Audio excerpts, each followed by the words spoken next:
साथियों नमस्कार। भागलपुर न्यूज़ 724 में आपका स्वागत है। एक बार फिर हमारे शहर भागलपुर में कोरोना वायरस ने दस्तक दे दी है। करीब 3 साल बाद शहर में कोरोना का नया मरीज मिलने से स्वास्थ्य महकमा पूरी तरह से अलर्ट मोड में आ गया है।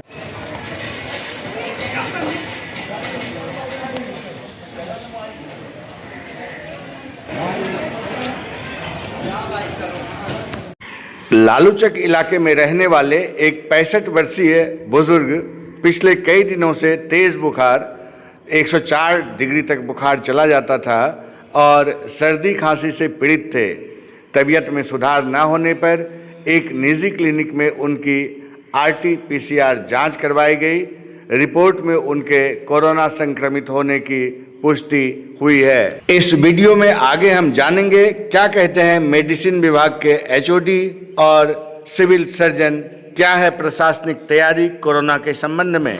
सबसे पहले सुनते हैं कोरोना मरीज के परिजन को। फीवर जो है ना 104 से नीचे आने ही नहीं लगा। इसके बाद मैंने आश्रय में हॉस्पिटल में जाके दिखाई, फिर भर्ती किए तो वहाँ भर्ती थे 4-5 दिन से। अभी ठीक ठाक है इसे, लेकिन पता चला आज की कोरोना पॉजिटिव आया। जांच करवाए तो जांच करवाए तो पॉजिटिव आया। कहाँ के पेशेंट है? ये है तो इनका बांका डिस्ट्रिक्ट पड़ता है, लेकिन ये मेरे पास रहते थे लालूचक में। हाँ।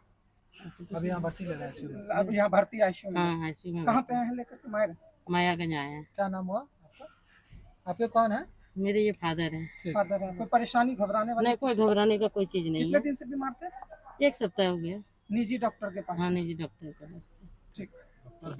मामले की गंभीरता को देखते हुए मरीज को तुरंत जवाहरलाल नेहरू चिकित्सा अस्पताल के D ब्लॉक स्थित ICU में शिफ्ट कर दिया गया है। हालांकि राहत की बात यह है कि मरीज की स्थिति स्थिर बनी हुई है और फिलहाल उन्हें वेंटिलेटर या ऑक्सीजन सपोर्ट की ज़रूरत नहीं पड़ी है।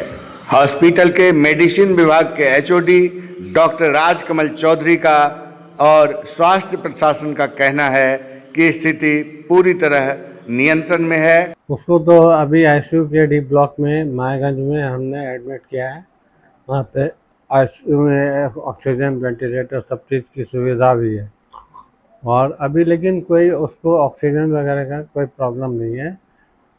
उसको वही सब जो मैंने लॉन्ग कोविड के बारे में आपको बताया था कि बुखार काफ़ी दिनों से आ रहा है, उसका जांच भी कराया गया, RT-PCR पॉजिटिव आया है और बाद में तो फिर CT स्कैन वगैरह तो HRCT जो हम लोग कराते हैं और सरकारी स्तर से हम उसका RT-PCR कराएंगे।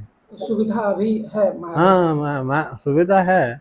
चिंताजनक है सर, फिर से पेशेंट। ये बात जरूर है, लेकिन हम तो आज से 2023 में बोल दिया थी कि लॉन्ग कोविड का सिक्योरली चलेगा और ये हो रहा है, ये हो रहा होगा पहले भी, लेकिन कोई घबराने जैसी स्थिति नहीं होती है।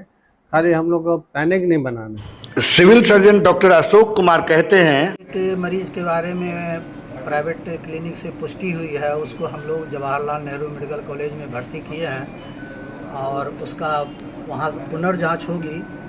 उसमें अगर पॉजिटिव निकलता है तब हम लोग उसको कंफर्म केस मानेंगे और इसका रिपोर्टिंग सरकार को जाएगी। उसके बाद सरकार का जैसा गाइडेंस आएगा उसके अनुसार हम लोग काम करेंगे।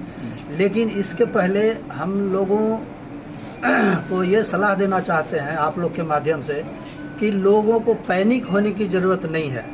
ये एक तरह से रिस्पिरेटरी वायरल इन्फेक्शन है जो कि हमेशा वायुमंडल में रहेगा, ये कभी ख़त्म होने वाली चीज़ नहीं है। ये विशेष ध्यान यही देना है कि हम लोग को सतर्क रहना है, भीड़ भाड़ इलाके में नहीं जाना है। अगर जाने की ज़रूरत पड़ती है तो हम लोग को मास्क वगैरह लगा करके चलना है। अगर सर्दी खांसी के साथ साथ बुखार है, गले में खराश है, सांस लेने में तकलीफ़ हो रही है तो होम आइसोलेशन, इसका माइल्ड केस में, मॉडरेट केस में होम आइसोलेशन ही काफ़ी है। अगर सीवियर हो जाता है तब हम लोग उसको एडमिट कर करके उसका इलाज करते हैं। इलाज भी सिम्टोमेटिक ही होता है। इसमें कभी कभी होता है ऑक्सीजन का सेचुरेशन कम जाता है, उसके लिए ऑक्सीजन की ज़रूरत पड़ती है।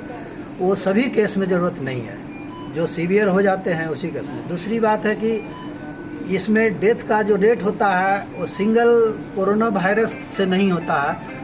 मान लिया कोई भी मरीज पहले से किसी दूसरे बीमारी से ग्रसित है, जैसे टीबी का मरीज हुआ, डायबिटीज़ का मरीज हुआ, हार्ट का मरीज हुआ, उस कंडीशन में कंडीशन थोड़ा इस इन्फेक्शन से सीरियस हो जाता है, तो ऐसे मरीज़ को हम लोग को भर्ती कर करके ऑब्जर्वेशन में रखना पड़ता है। तो सर क्या मुख्यालय से ऐसा कोई गाइडलाइन आया था, जैसे आंध्र प्रदेश में, महाराष्ट्र में फैल चुका है, तो यहाँ तैयारी हो इसके लिए कोई गाइडलाइन? अभी तक तो हमारे पास मतलब रैपिड टेस्ट का मतलब किट भी अवेलेबल नहीं है, तो जिस तरह से गाइड मिलेगी सरकार की तरफ से और परचेज का मतलब अभी तो या BMICL खुद सरकार उपलब्ध कराएगी या गाइड देगी कि हमको अगर परचेज करना होगा तो उसके लिए अगर नोटिफिकेशन मिलेगा तो उसके आधार पर हम लोग आगे की ओर बढ़ेंगे।